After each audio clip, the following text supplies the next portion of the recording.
أخبريني أيتها الطاهية يا من تمتلكين أجمل موهبة في العالم.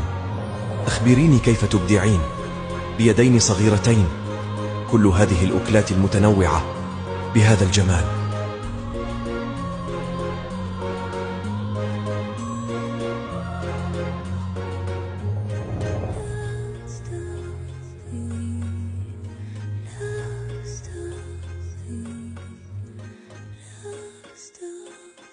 أخبريني أيتها الطاهية يا من تمتلكين أجمل موهبة في العالم.